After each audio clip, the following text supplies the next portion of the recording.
Hello and welcome to episode 18 of Up the Posh. I'm Kev, and we are 6 games away from the end of the season. I think it's 6. Can I count to 6? 6, yes.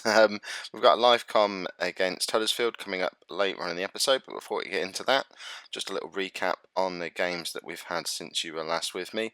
I think the last game I did a live com on was the home match against Fulham, where we won 3-2. Finally managed to hold on to a lead. We'd gone on that little run where we kept throwing leads away.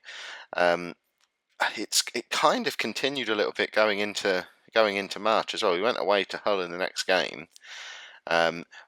We've been really hit by injuries. You can see that the actual lineup we're playing has changed quite considerably each match that we've played throughout this month.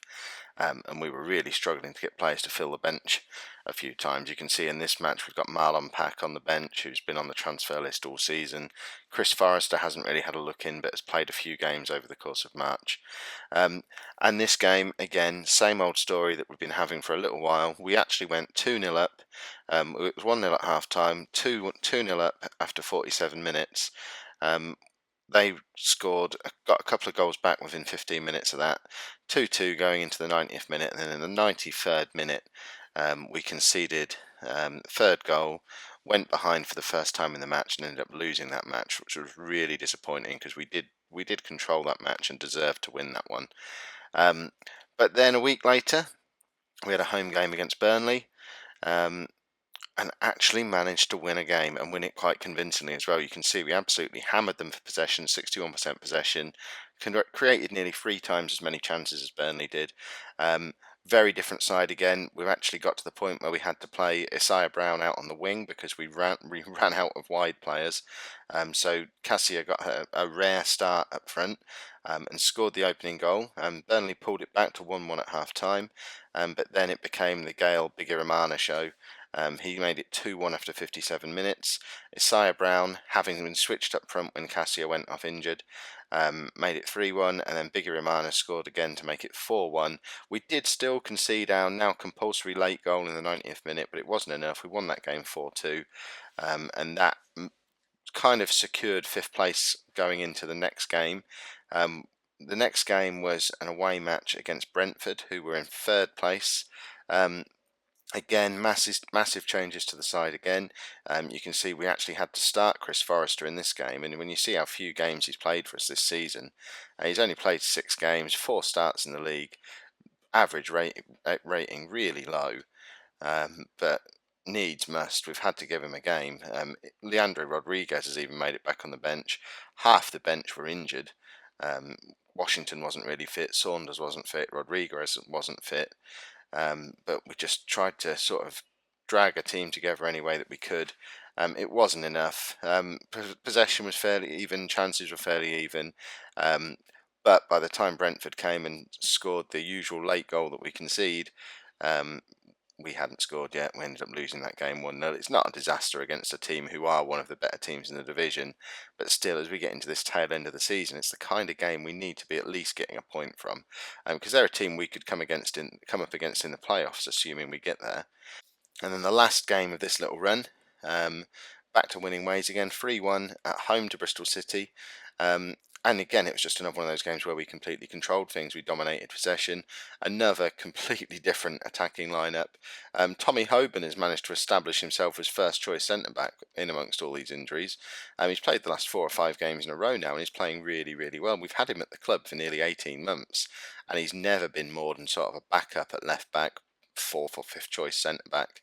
But he got a chance in the team through a few injuries and players struggling for fitness, and I just don't feel the need to drop him now. He's playing really, really well at centre-back. He's formed a good partnership with Joe Gomez, and if they can both stay fit, I see that being our first choice central defensive partnership for the rest of the season.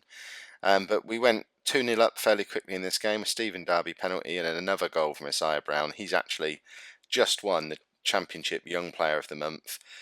So glad we brought him back in from Chelsea. I don't know where we'd be if we hadn't re-signed this player, because at times he's been the only fit striker at the club. But he's now got 11 goals in 14 games for us, which is a fantastic return in the Championship. And he's so happy at the club. that we're now listed as one of his favourite clubs, and I'm listed as one of his only favourite personnel. So he's a player who I'd say it's unlikely we'd be able to sign him permanently. He's going to be a good Premier League striker by the time he's done. He regularly plays for the England under-19s. He's made it into the England under-21 squad at just 19 years of age.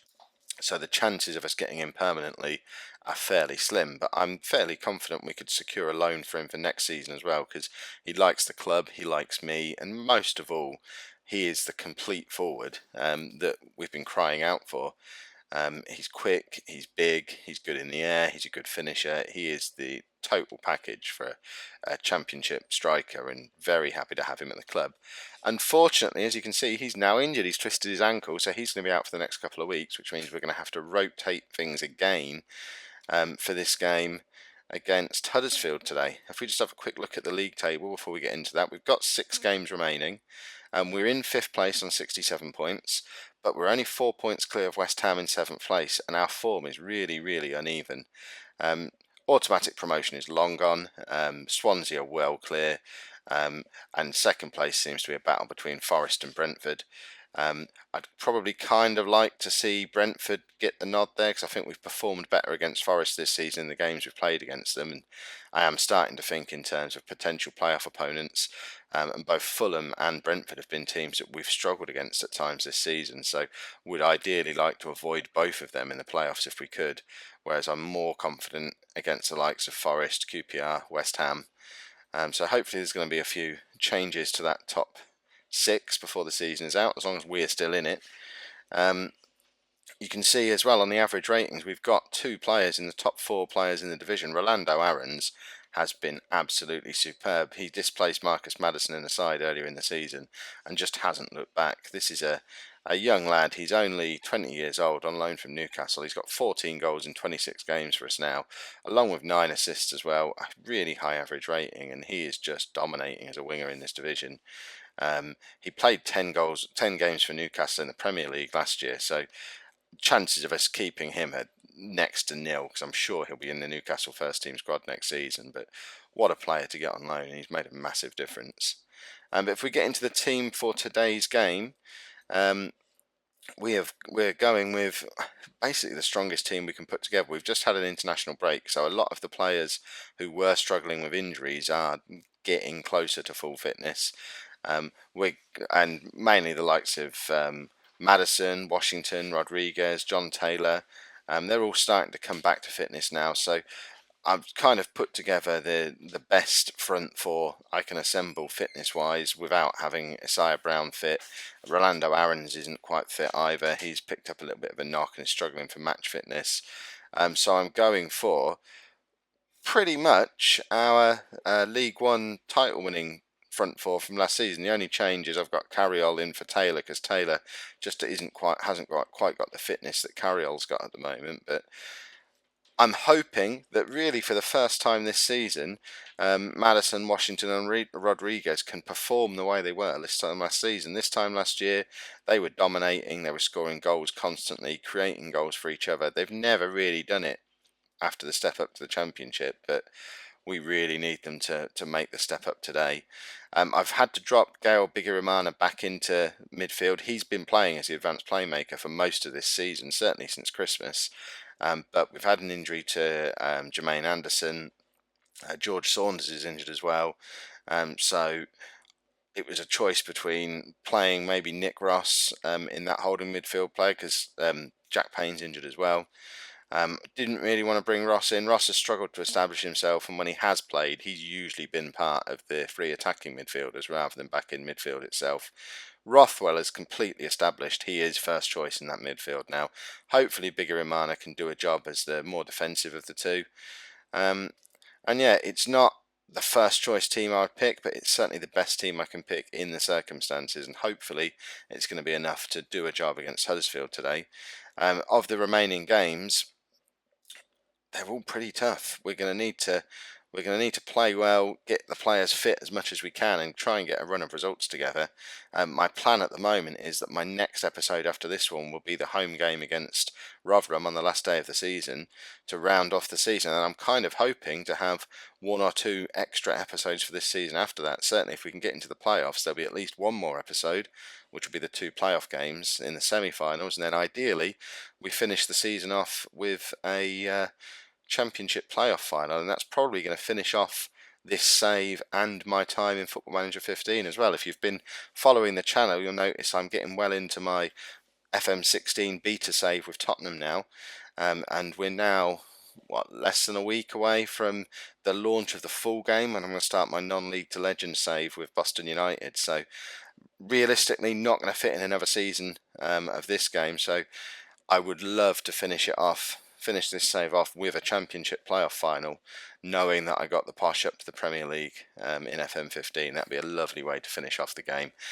Knowing how Football Manager works for me, it's probably not going to work out like that, and we're just as likely to fall out of the playoff positions altogether at this stage because our form has been so uneven over the last couple of months.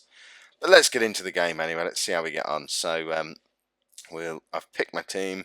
We'll submit them. Yep, we're giving squad numbers out again because we've had a couple of players come back off of loans. It's Luke James this time. He's been out on loan. He's been to a couple of different clubs this season, I think. Most recently, he's been at Carlisle in League 2.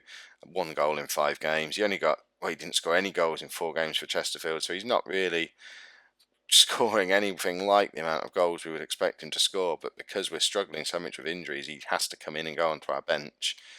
I'd like to think I won't have to use him, but we'll have to see how the game goes.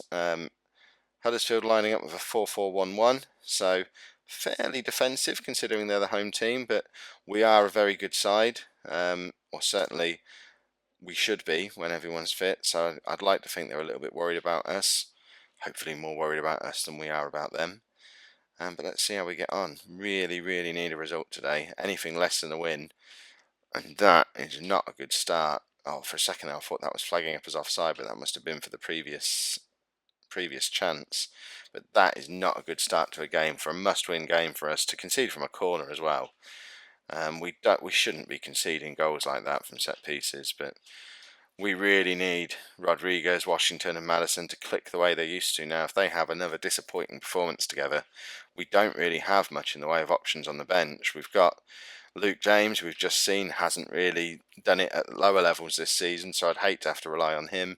John Taylor's there, but isn't really fit, and again, hasn't really been firing all year. He's struggled a lot with injuries, and he's struggled with the step up to the Championship. And then the only other attacking option we've got on the bench is Chris Forrester, who has played a couple of games recently, but really hasn't impressed. So we don't have many options to mix things up and try and go for a goal if this game doesn't go to plan. So we really need a performance from those guys who were so reliable for us last year. But it's not been a good start to the game. We're 20 minutes in. We've only had one chance. Huddersfield have had 7. And this isn't the way you would expect a team pushing for promotion with only 6 games to go to play. Joe Gomez does well to win the ball there. Come on, let's get on the ball, take our time, create a chance. Connor Washington, you shouldn't be losing the ball there, and he wouldn't be if he was fit. And Gomez has missed an interception there, and that's given Huddersfield their second clear-cut chance of the game. And we're just so sloppy at the moment. It's really not the way I'm used to seeing my Posh team play. We've got Maddison making a run forward now. He can hit it from there, but he doesn't, and it makes it out to Derby on the right wing, who... Did that go out for a corner? It did. Let's get a goal here. And Clay into Maddison. Maddison wins another corner for us.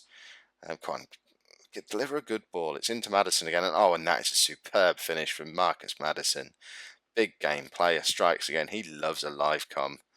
And this is the Marcus Maddison we remember from last year. I say, of all the players from last year's team, he's probably the one who's most comfortably made the step up to the Championship. That's his 9th goal of the season, and the only reason he's not a regular anymore is the emergence of Rolando Aarons, who's been even better. And I have been trying to find a way to get them both into the side. And that is not what we wanted to see. Was that a goal? Was that offside? They've got to stop putting those offside things up. As Huddersfield score, and it's again from a set piece. It's almost a carbon copy of that first goal. I know that's a free kick rather than a corner, but we've conceded from 2 set pieces. and we need to do better than that. It's just not good enough. But Gomez now gets the ball forward to Maddison, and we need Maddison to put on a special performance and bang one of his hat-tricks he likes to do in these live com games. It really does feel like we're relying purely on him to create something and try and keep us in this game, because nothing is coming from any of the other forward players, and we just don't have any options to mix things up and bring anybody on.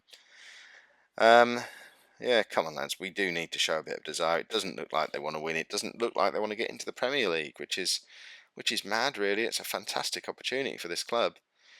Carry on now out to Washington. Washington's come very deep to pick the ball up there, and can't find Rothwell, but he does the second time around. And Rodriguez now, and Washington puts the ball wide out. It has gone out for a corner though, so Unclay over to Maddison again.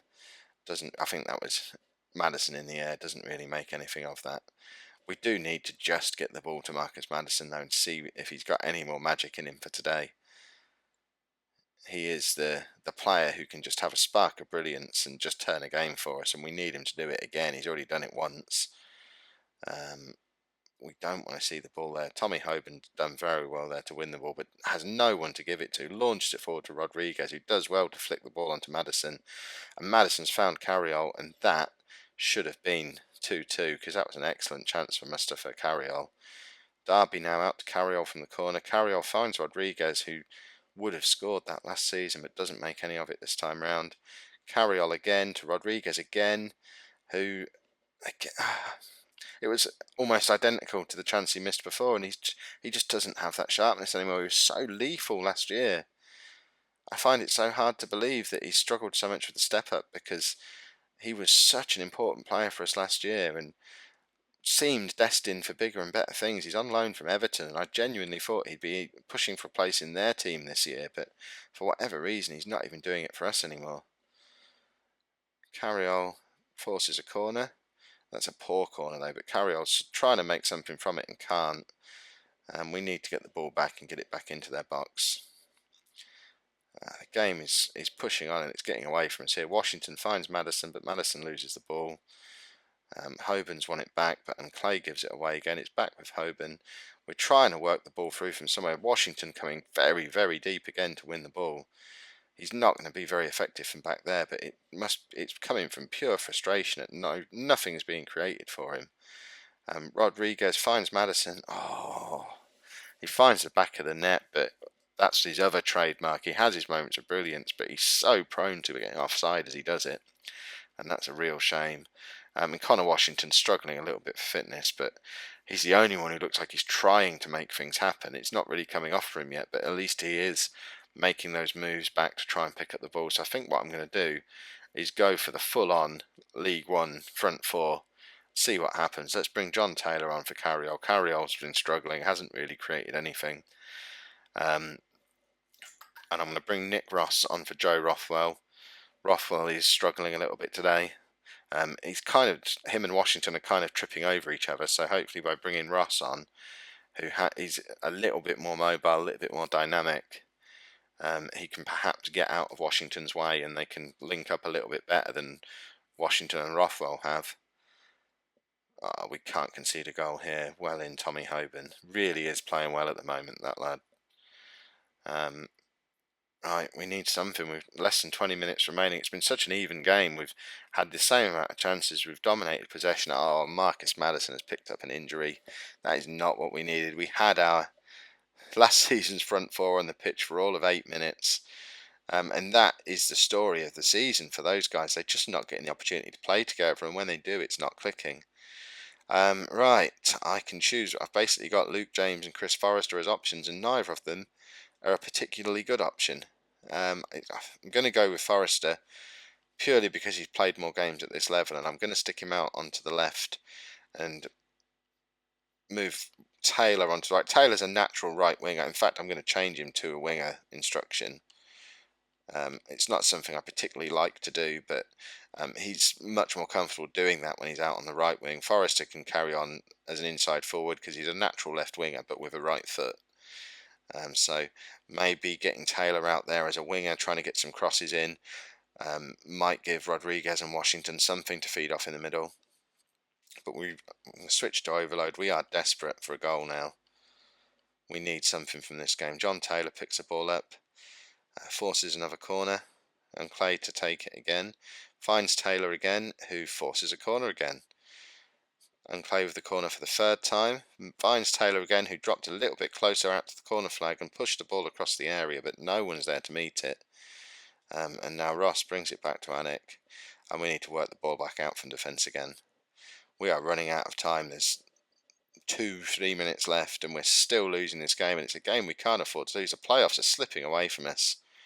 I think we'll probably still be in a playoff spot at the end of this match, but we are clinging on by our fingertips now, and we need to get an equaliser at least. Taylor has nowhere to go but finds Ross. Washington back to Ross, to Biggie Romana. Washington again, just do something amazing, Connor. Hits it over. I think that was probably it for chances for us in this game. Come on, Ross, back out to Taylor. Taylor finds Washington again, who feeds it back to Taylor. Bigger Romana now, can he do something with it? He has that ability to do something special, but playing him far too deep. And Rodriguez has got an equaliser. Fantastic. Only his 5th goal of the season, but did we need it? There's still a minute left. I mean, there's the potential for us to absolutely mug Huddersfield here. I'm going to leave it on overload because 1 point really makes no difference to us. But if we can steal a 3rd goal from him, it would be amazing. But Tommy Hoban's, he going to get himself sent off here? No, good. I don't like it when the players walk over slowly. Come on, get the ball clear. 2-2. You know what? It's not what we came here looking for, but it's certainly a lot better than it could have been with 2 minutes to go. And it's nice for us to be the ones stealing the late goal rather than conceding them like we have been. Hopefully we've ended that trend, and going into those last 5 games, the team are fired up. I've told them it wasn't good enough and they're fired up, so that's a good thing. We're still 5 points clear in the playoff spots. It has to be a spectacular combustion for us to fall out of that spot, and hopefully we have got rid of that jinx of conceding the late goals. So, as I say, plan from here. My next live comment is going to be that last game of the season, which is at home to Rotherham, and then fingers crossed we're going to have the playoffs coming up after that. We'll have to see how these games go. Make sure you like the episode if you've made it this far in. It does make a massive difference to the success of the channel, success of the video, so I really appreciate every single like I get on the episode. It would be really nice if we could close out these last few episodes up the Posh with 20 likes an episode. So if we can try and get this up to 20 likes, that would be fantastic.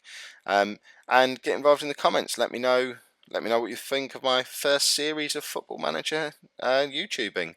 It's coming to an end now. Really would appreciate your feedback on it. I want to try and get better at these videos. I've got my Tottenham FM16 save running as well, and preparations are in place for the long-term FM16 save. So please put your feedback in the comments and make sure you subscribe so that you don't miss out on those series as well. Thanks very much for watching.